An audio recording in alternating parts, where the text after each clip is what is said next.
Farah berkali-kali mengecek gawainya, tapi tak ada kabar juga dari Daryl. Seharian ini Daryl sibuk mengurus kasus video porno yang heboh beredar itu.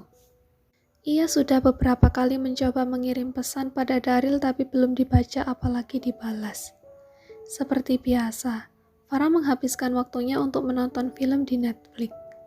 Padahal malam ini malam minggu. Tapi rasanya sama saja seperti tidak punya pacar kalau begini. Sampai akhirnya kelopak mata Farah pun terasa berat. Tanpa sadar ia akhirnya terlelap di atas sofa. Daryl datang ke apartemen Farah dengan membawa banyak kue pemberian dari Ibu Lisa. Ia yakin kalau Farah pasti akan senang karena dapat banyak cemilan. Tapi baru saja Daryl masuk, ternyata apartemen Farah terlihat sudah gelap. Hanya satu lampu di dekat sofa yang terlihat menyala. Daryl mendekat ke arah sofa dan mendapati kekasihnya tengah tertidur. Perlahan Daryl meraba halus kepala Farah, menatap intens ke arah kekasihnya yang sepertinya telah masuk ke alam mimpi itu. Manis banget kalau lagi tidur begini, gumam Daryl. Tapi kalau lagi galak ngerinya minta ampun. Daryl memutuskan untuk mengangkat tubuh Farah dan membawanya masuk ke dalam kamar. Farah masih terlelap. Ia bahkan tak terbangun saat tubuhnya diangkat oleh Daryl. Daryl merebahkan tubuh kekasihnya di atas ranjang, lalu menutupinya dengan selimut sampai di dadanya. Have a nice sleep, bisik Daryl lalu memberi kecupan pada kening Farah. Daryl keluar kamar dan kembali ke sofa, mengambil kue-kue yang tadi ia bawa dan juga meraih gawai Farah yang tadi tertinggal di sana. Saat Daryl hendak meletakkan gawai milik Farah di atas nakas sebelah tempat tidur kekasihnya, tiba-tiba saja ada rasa penasaran yang terlintas di kepalanya. Kemarin ia melihat langsung ada nomor yang tidak dikenal menghubungi kekasihnya. Rasanya kini tangannya gatal ingin mengecek kembali nomor tersebut. Daryl melihat panggilan masuk dan panggilan tidak terjawab. Ada beberapa kali nomor tersebut menghubungi Farah walau tidak pernah dijawab oleh Farah. Ia pun beralih ke isi pesan. Alis Daryl bertaut begitu membaca isi pesan dari nomor yang tidak tersimpan namanya itu. Aku sangat suka melihat tubuhmu yang dibaluti pakaian olahraga. Terlihat sangat seksi apalagi saat berkeringat. Ucap Daryl membaca isi pesan tersebut. Seketika itu Daryl jadi geram. Tangannya mengepal kuat. Pasti orang yang terus-terusan mengganggu Farah ini adalah orang yang ada di tempat fitness juga. Kembali Daryl mengingat-ingat kalau tempat fitness Farah ini khusus perempuan. Jadi apa mungkin ada laki-laki juga yang ikut gabung di sana? Daryl menggelengkan kepalanya. Mana mungkin tempat khusus perempuan ada laki-lakinya?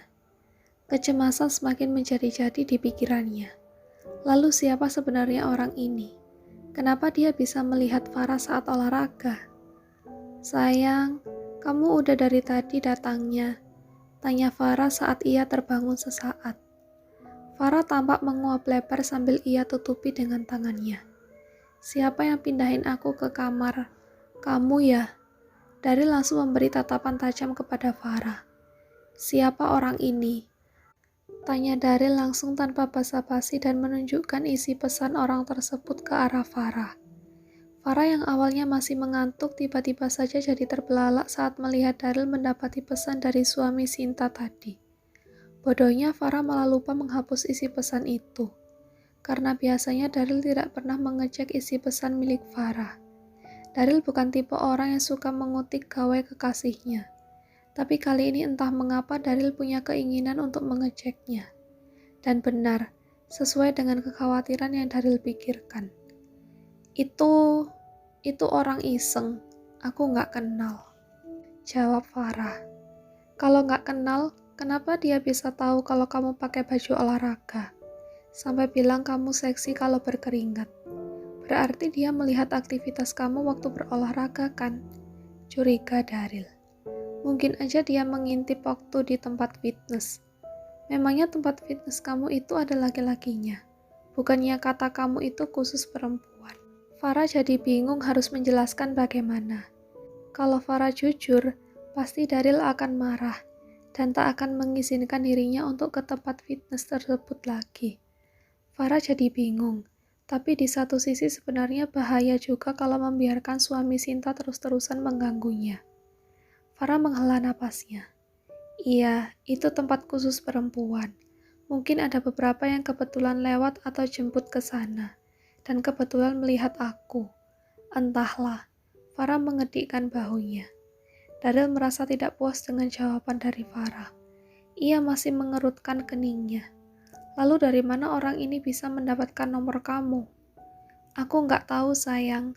Udah deh, nggak perlu kita bahas lagi karena aku sudah memblokir nomor itu. Jadi dia nggak mungkin bisa menghubungi aku lagi. Memangnya kamu kira penguntit seperti ini akan kapok kalau kamu blokir nomornya? Dia bisa saja hubungi kamu menggunakan nomor lain. Jadi bukan nomor dia yang kamu blokir, tapi seharusnya kamu yang ganti nomor, supaya tidak diganggu lagi. Jelas Daryl. Udahlah sayang, aku yakin dia enggak mungkin ganggu aku lagi kok. Jawab Farah yang merasa malas kalau harus mengganti nomornya lagi. Enggak bisa, kamu harus tetap ganti nomor supaya orang ini tidak bisa menghubungi kamu. Bila perlu aku bisa suruh Jeffrey untuk jadi bodyguard kamu kalau kebetulan aku sibuk. Daryl benar-benar merasa harus memproteksi Farah. Baginya ini sangat berbahaya. Penguntit begini bisa melakukan apa saja, apalagi Farah tinggal sendirian. Kamu juga harus pindah apartemen. Nanti aku akan menyiapkan apartemen baru untuk kamu yang lebih besar daripada apartemen ini. Sayang, nggak perlu seperti itu. Aku baik-baik aja di sini. Semua aman. Lagi pula di sini juga sudah banyak dilengkapi CCTV dan security yang berjaga juga ada banyak. Jadi jangan khawatir berlebihan ya. Wajah Daryl berubah marah. Berlebihan? Kamu bilang aku berlebihan. Bukan begitu, tapi aku rasa tidak perlu sampai pindah apartemen ataupun mengganti nomor telepon. Aku baik-baik aja kok, kata Farah berusaha menenangkan Daryl. Dari mana kamu tahu kalau kamu itu akan baik-baik saja? Memangnya kamu sudah kenal dengan orang yang mengganggu kamu ini? Selidik Daryl. Farah menggigit bibir bawahnya. Bingung harus bilang apa lagi. Pasti ujung-ujungnya hanya akan bertengkar. Aku capek, kita tidur aja yuk, kata Farah kemudian untuk mengalihkan pembicaraan. Aku sedang bahas hal penting. Kamu sadar tidak kalau aku ini khawatir dengan kamu? Kamu sadar tidak kalau kamu itu menjadi daya tarik bagi mata laki-laki? Kenapa kamu malah santai begini sih? Sungut Daryl yang mulai emosi. Ya udah, terserah kamu aja mau bagaimana, jawab Farah akhirnya dengan malas.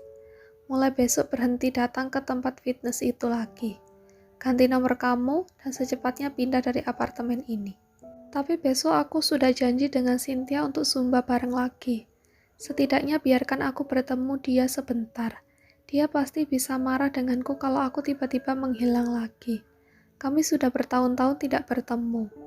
Farah jadi kebingungan karena biarpun nantinya Farah mengganti nomor teleponnya, dan kalau ia memberitahu Cynthia, pasti suami Cynthia nanti bisa mencari tahu lagi nomor Farah yang baru lewat istrinya itu.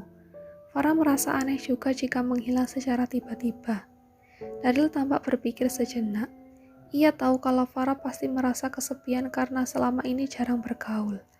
Mungkin sekarang Farah jadi senang karena bisa bertemu dengan teman baiknya semasa sekolah ini. Kalau begitu, kamu masih bisa bertemu dengan temanmu itu besok, tapi aku harus ikut mengantar kamu. Farah memutar bola matanya. Oke. Selain itu, sekarang kamu tidak boleh pergi sendirian lagi. Aku akan mencarikan orang kepercayaan untuk menjaga kamu. Sementara waktu aku akan minta Jeffrey untuk mengantar kemanapun kamu pergi. Farah mendengus kesal. Daryl mulai kumat lagi posesifnya. Tapi memangnya Farah bisa apa selain menerima saja keputusan dari Daryl? Mungkin ini cara Daryl membuktikan rasa cintanya pada Farah.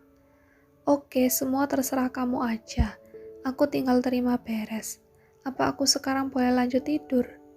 Tanya Farah kemudian yang tiba-tiba merasa lebih baik kalau melanjutkan tidurnya saja daripada harus berdebat dengan Daryl. Lanjut tidurnya sama aku ya, biar hangat ada yang meluk. Tiba-tiba Daryl berubah menjadi jinak lagi, melupakan kegarangannya yang tadi. Sudah aku duga, ujung-ujungnya pasti ada maunya. Umpat Farah.